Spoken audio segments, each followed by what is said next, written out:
Welcome aboard, everybody.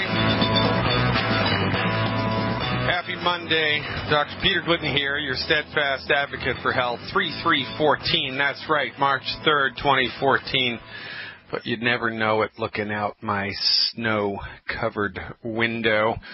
You've heard us talk all the time about science-based, clinically verified medical nutrition because that's our skill set. That's what my profession brings to the table. We are physicians, licensed and regulated, trained in alternatives to drugs and surgery. Alternatives which eclipse in effectiveness drugs and surgery, because drugs and surgery, sometimes surgery is necessary, but most of the time it's not. Drugs and surgery do not fix the root cause of the problem. Drugs and surgery suppress and control symptomology of the body. So we talk about all the time things that people can do to optimize the function of their liver, optimize the function of their eyes, optimize their circulation, optimize their joint health, optimize their body's ability to metabolize blood sugar, etc., etc., etc. Now, we are holistic, and because we're holistic, we bring to the table a very unique point of view. It's a good point of view. It's a true point of view. It is a pragmatically effective, based in results point of view. And it is a point of view which takes into consideration, accepts, and appreciates the reality of the human body.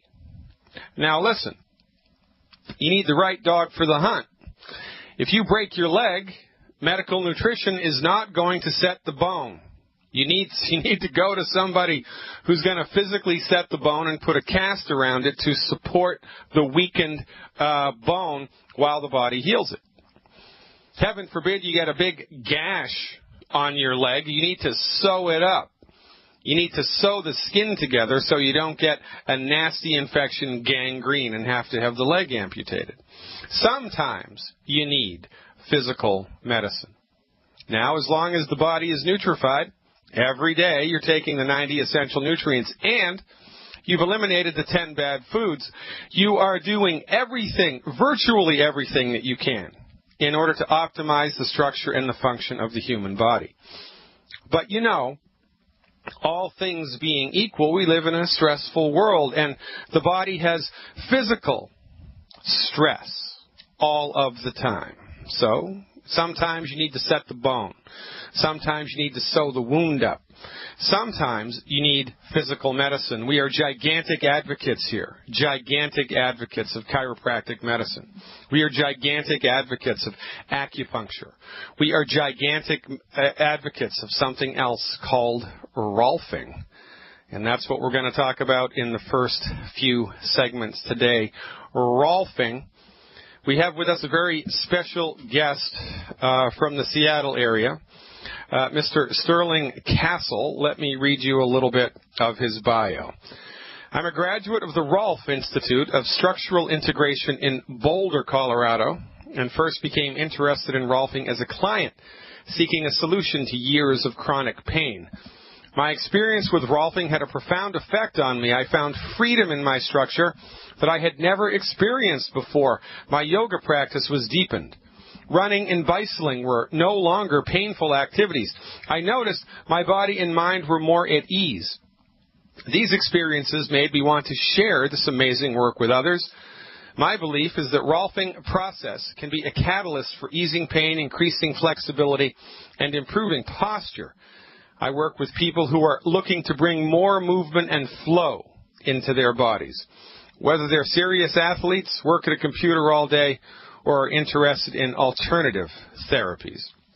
Ladies and gentlemen, from the east side of Seattle, let's welcome aboard Mr. Sterling Castle. Welcome aboard, Sterling. Thank you very much. Well met indeed. So tell the listening audience, who probably has a limited understanding of Rolfing and the terminology about it. Certainly not very many people know Ida Rolf. By the way, when I was 21 years old, I had 4 Rolfing sessions by a direct, I don't want to say disciple, someone who had been trained directly by Ida Rolf. It was a remarkable experience in my life. So tell the listening audience a little bit about Rolfing, like Rolfing 101. Right. Rolfing is a system of hands-on physical manipulation and movement education that was developed by Ida Rolf. She believed that fascia, which is a layer of fibrous tissue that surrounds muscles and groups of muscles and other structures in the body, gives us our shape and our structure. And by affecting the fascia, that you can affect one's posture, one's movement, how one interacts with the world. And why would that be important? So, well, let me take a step back. So chiropractic physicians are trained to adjust the vertebrae in the back. It's a bony manipulation. It's a high-velocity manipulation. There are many different types of chiropractic manipulation.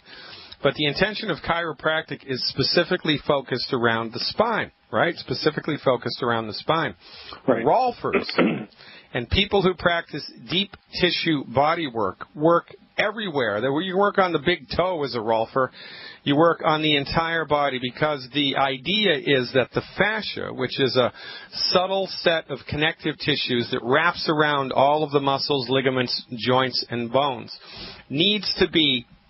Sometimes the fascia can become misaligned, the same way that the vertebrae in the back can become misaligned. So it's the Rolfer's job to go in there with manual physical medicine, loosen up the fascia, and improve the patient's experience of their own body. Is that it, more or less? That is very good. Exactly. Yeah, I should have been a Rolfer. And I would also like to add that Rolfing and chiropractic work very nicely together in tandem. Want to read you a testimonial here from Mr. Castle's website. Sterling is really talented at what he does. I had a nerve problem in my foot for 2 years. I had been to 3 medical doctors and had been given shots, prescription medications. Nothing was helping me.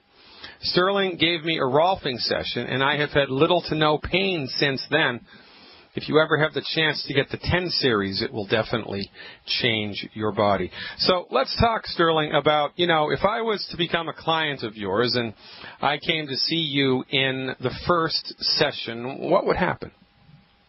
We would start by doing a structural analysis. You would stand in your in some running shorts, and I'd have you walk for me. I would observe your gait, how your arms swing and move, and do some other movements to see what is happening, what is holding you back from having improved. How can we improve range of motion and get a smoother gait going? And then we would work on the table, on a massage table. Between the table and we have an adjustable bench we also do work with. And we would start with the superficial layer and go from there. It's focusing much on the breath in the first session as well.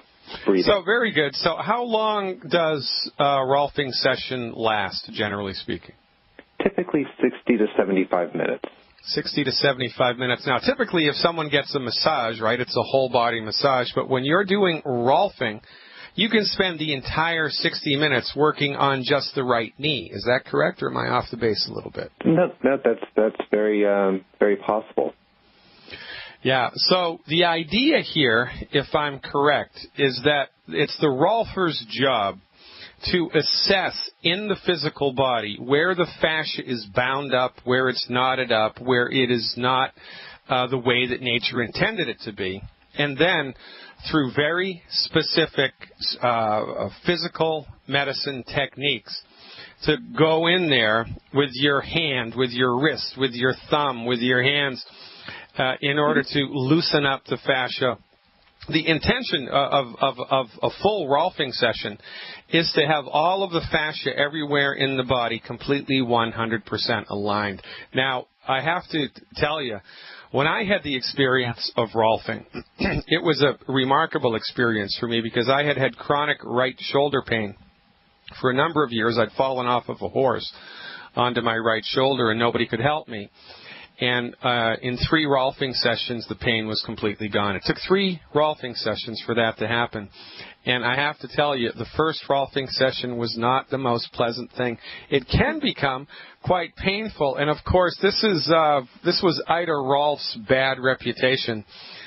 She had a reputation for just going in there and getting at the fascia regardless of the pain level.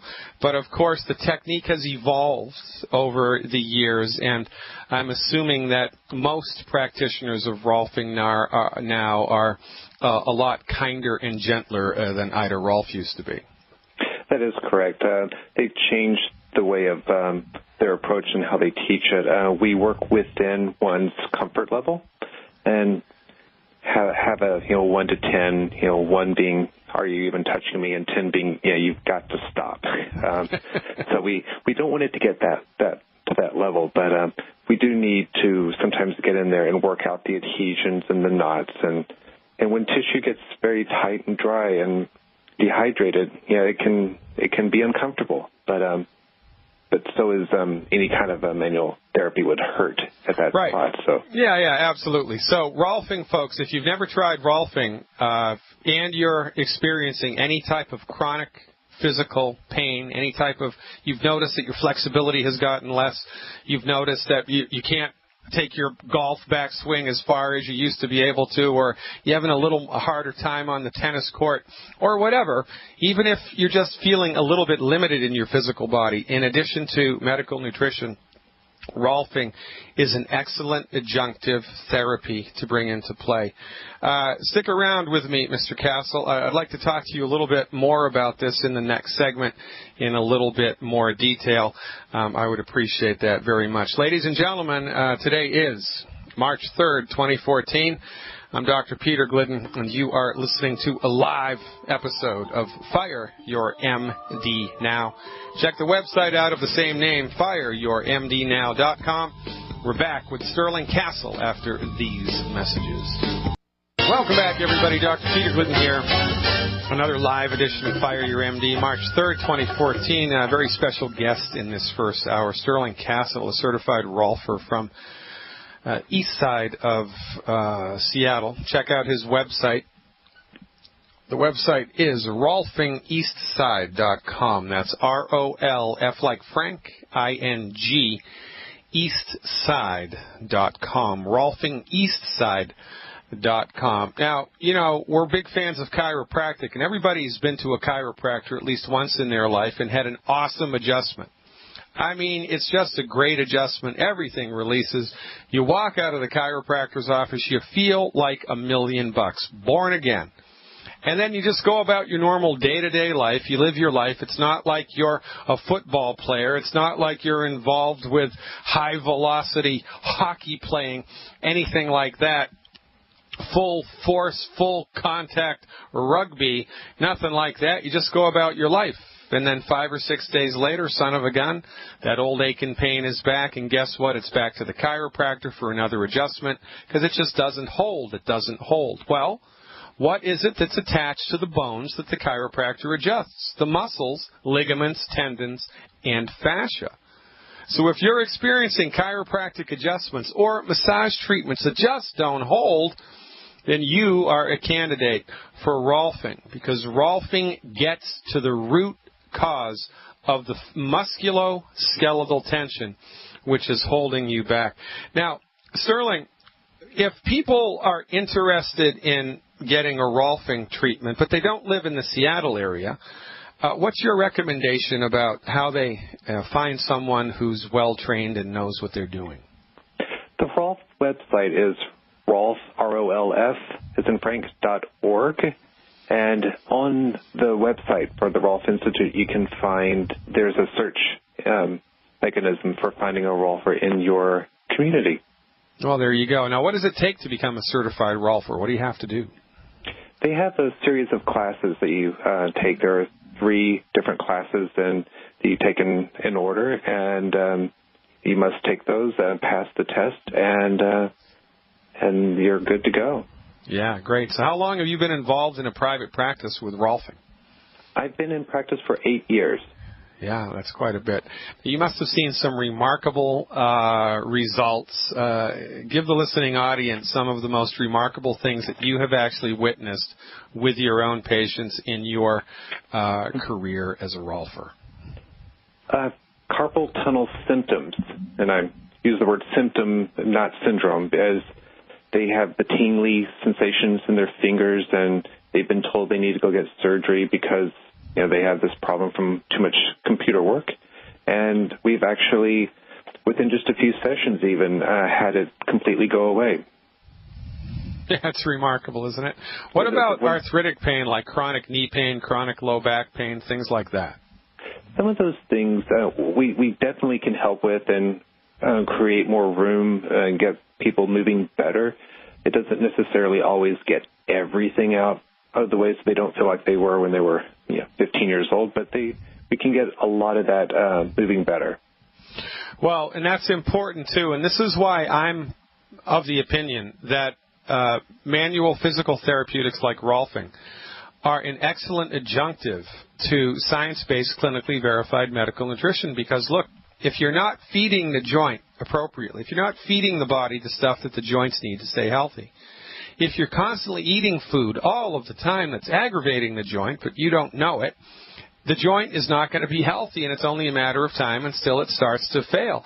So what we do is provide nutrition to support and promote the structure and function of the joints, and what people like Sterling Castle do is they go in there physically and unwind the tension that has built up over the years as a result of improper nutrition and chronic low-grade inflammation. They straighten the road out. They straighten the road out so that the body can optimize further its structure and function. It's a fantastic adjunctive to any type of medical nutrition. Folks, you got to check it out. Go to rolfing.org, rolf.org, ROLF.org. Find a certified Rolfer in your area and check it out. And if you're in the greater Seattle area, it is your lucky day.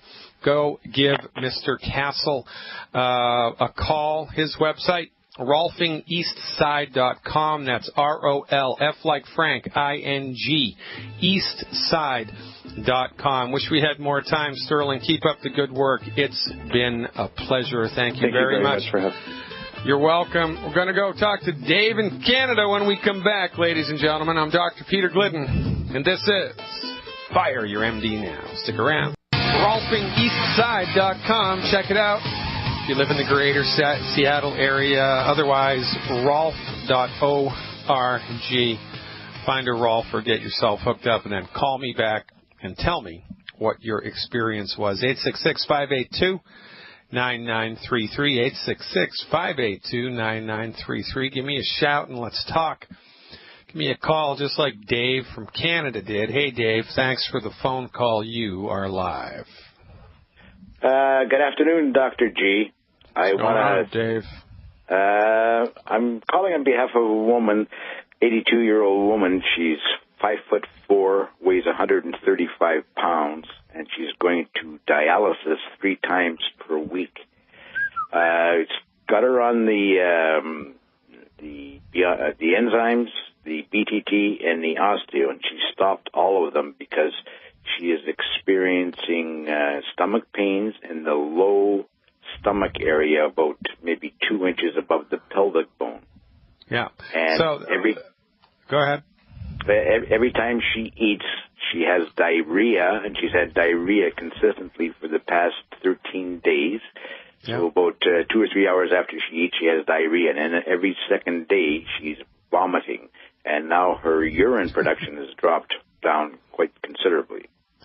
Okay, so it sounds to me like these symptoms are related to a side effect of a drug that she's taken. So the first thing she wants to look to see is if any of her gastrointestinal symptoms are related to the drugs that they've given her, especially if she has switched from a brand name pharmaceutical to a generic, or if they changed her medications at all, added a medication, increased the medication, upped the dosage, or whatever. All right. So with symptoms like that, the first thing to consider is that it's a drug reaction side effect, And, of course, we don't want to overlook the obvious. Now, if that's not the case, then whenever we see gastrointestinal symptoms, the first thing that we want to do is eliminate the 10 bad foods. That's of maximum mandatory importance.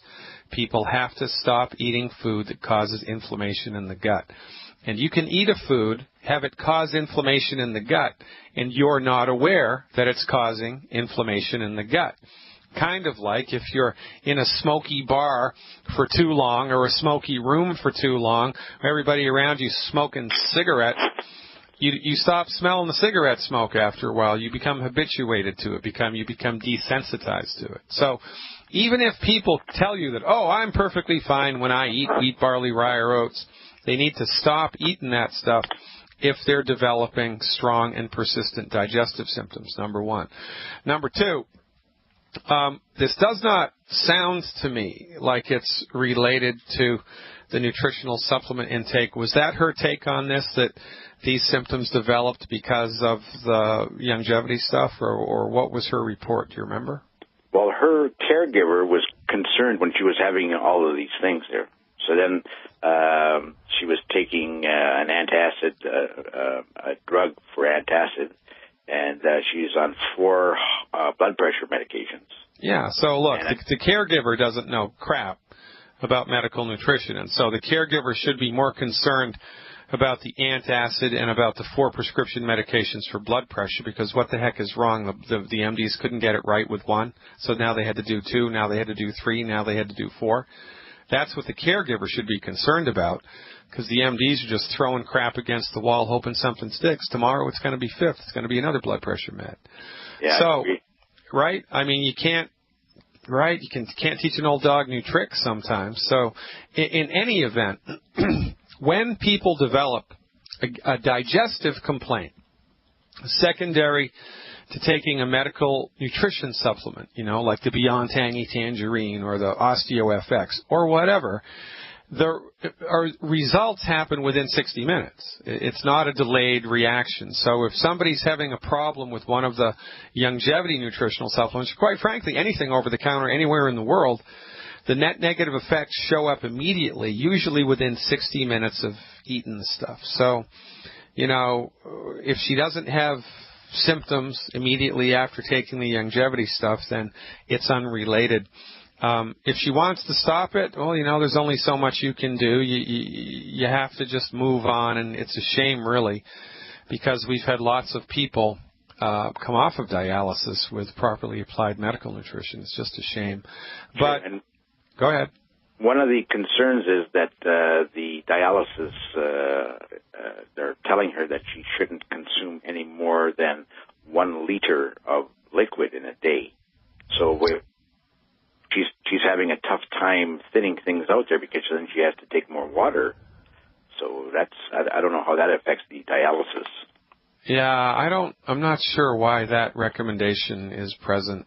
They're expecting that the kidneys aren't going to be able to process that much water, and then it's going to build up in the tissues, or I don't know what.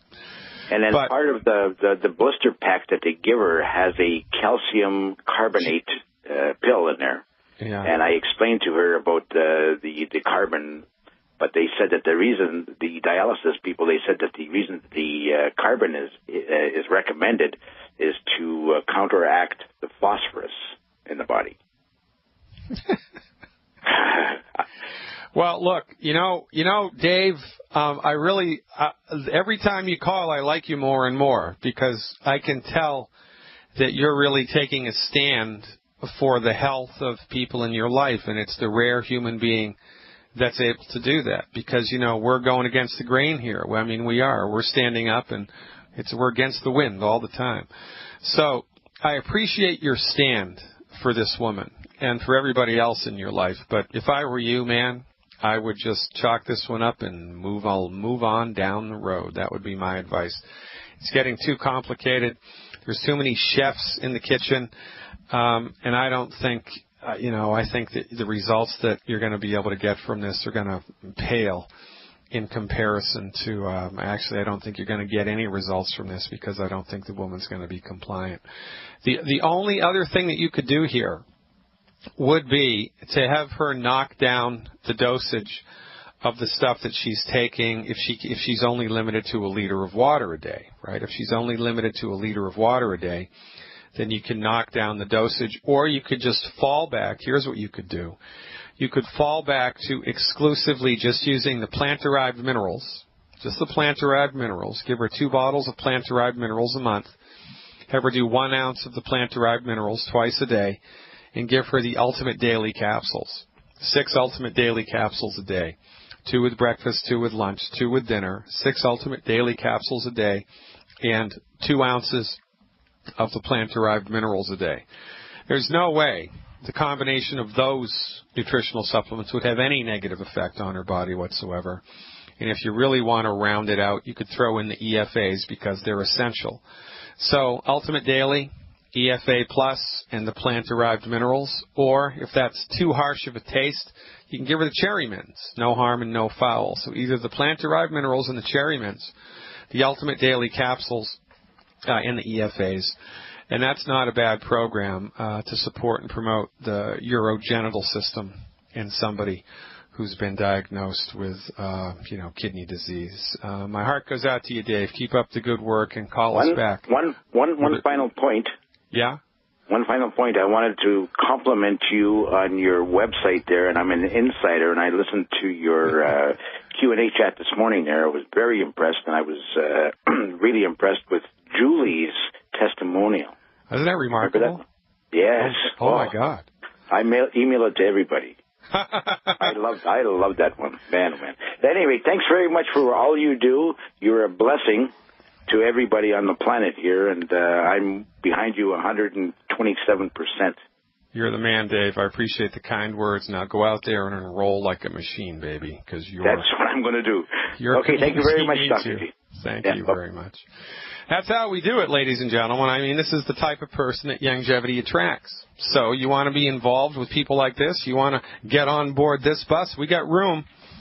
We got room, and we got a seat right up front with your name on it.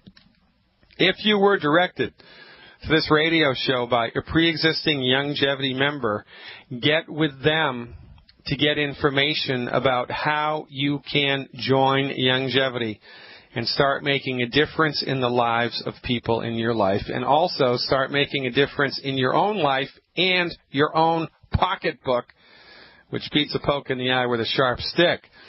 If you came to this radio program of your own design, if you stumbled across us on YouTube or whatever, and you'd like more information, give us a call, because we've got a team of people ready to help you figure out where you fit in Longevity Nation. That number, 855-347-3696, 855-347-3696. Or you can just go to the website and point and click your way to Longevity Land, fireyourmdnow.com. That's fireyourmdnow.com, and click on Join Team Glidden. Achtung, baby. Guess who's back in the house? Our old friend Godfried.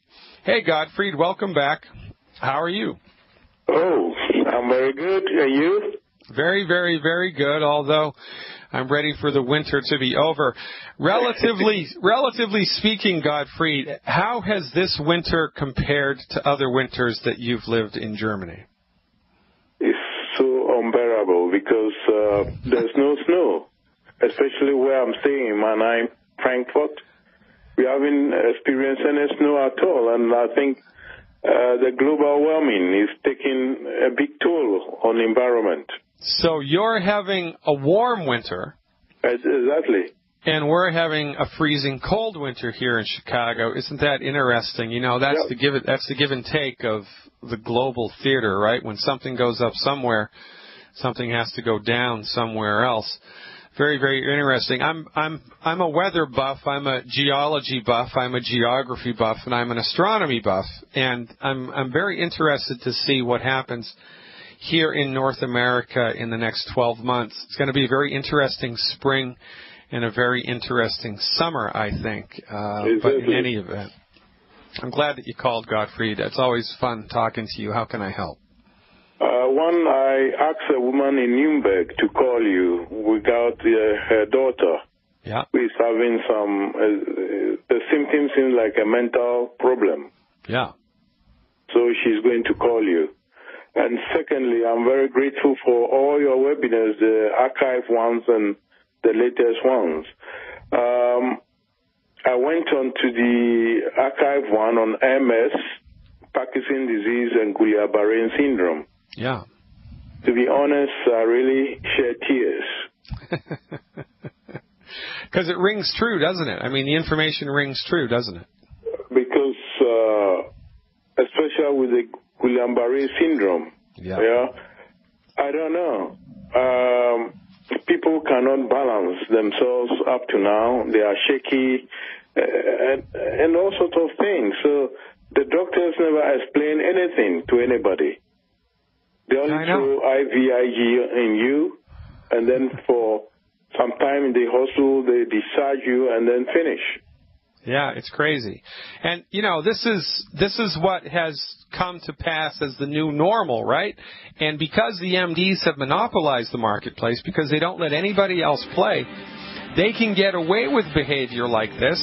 And what the heck is someone going to do? They have to throw their hands up and think, well, that's just the way that it is. Well, guess what? It's not just the way that it is. There is another way.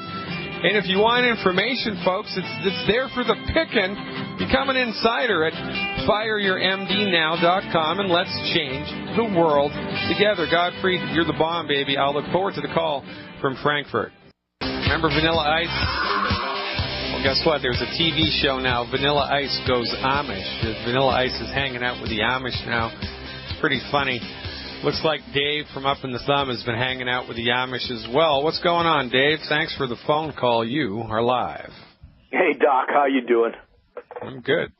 Good. Hey, I just wanted to share this. I heard on my NOAA weather radio today. I live between, the Thumb and Flint and Saginaw. And the Flint vicinity has had 77 inches of snow so far this season, and they've only had 55 inches in Saginaw, which is extremely backwards. So, yeah, that's where we're standing. Yeah, the old jet stream, it's screwing everything up, man. The jet stream's dipping way far south, and then it bends back up towards New England. It's screwing everything up. And inquiring minds want to know, well, what's causing the jet stream to do that? I mean, why is it doing that? Well, I'll tell you, that woman that called you and told you to listen to Radio Liberty with Dr. Stan Monteith, he's on GCN. There's quite a few programs that talk about all your favorite subjects there, the weather, astronomy, Planet X, Planet Nibiru, all that stuff is going on all those 70 talk shows you got to choose from. So, all right, let's check it out and get informed and keep our fingers crossed into the meantime. So, a little birdie told me you got some old-fashioned oats from the Amish. What's up with that? Yeah, remember the guy I told you about who was mauled by the bear in the plane crash and fell 45 feet? Yeah. He gets his old-fashioned rolled oats from the Amish, and he just don't want to give them up. And I keep telling him, that oats don't have a gluten protein, but I believe I heard Doc say it has a very similar protein to gluten, and it pretty much does the same thing. Is that right? Well, yeah. So the group of proteins that are in wheat, barley, and rye are called prolamines. And a more common term for a prolamine is gluten, right? A common term for a prolamine is gluten. Oats lack many of the prolamines that are found in wheat, barley, and rye. However, oats do contain one prolamine. It's called avenin, A-V-E-N like Nancy, I-N, avenin. Avenin is toxic to the intestinal mucosa of avenin-sensitive individuals and can trigger all kinds of nasty reactions. So there's a small subset of people in the world who can't eat oats, but they don't know that they can't eat oats because it's not like you eat this stuff and then 20 minutes later you're doubled over in intestinal pain. It's not like that.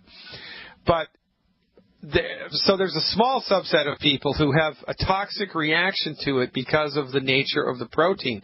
But it is our opinion that the avenine protein, even in people who are not sensitive to it, has a net negative deleterious effect on the intestinal mucosa for the same reasons that gluten does, because the protein is virtually impossible for the stomach to digest. You can't do it. So you get this long undigested amino acid chain tumbling through the intestinal tract, and that's going to cause more harm than it's going to cause good. So now, regretfully, the only way that anybody can tell whether wheat, barley, rye, or oats is a problem is by going cold turkey from those things for a number of weeks or a number of months. Months would be better. And then eating a bunch of it on one day, waiting 24 hours, seeing how you feel. Now, if you're under 20 years of age, my recommendation is, eliminate the stuff for 7 days. If you're between 20 and 40, eliminate the stuff for 14 days. If you're over 40 and you want to see whether or not you have a problem with oats, then eliminate it for 4 weeks. Don't have anything that has any oats in it at all for 4 weeks in a row. 4 weeks in a row, 28 days. And then on day 29, just eat oats. And wait 24 hours and tell me how you feel. If you have a negative reaction, then you have a problem with oats. And by the way, it's the same strategy with wheat, barley, and rye. So there's probably a problem there. And remember, this is generic one-size-fits-all foundation medical nutrition. So I would rather err on the side of caution and say, guess what? You really shouldn't eat oats.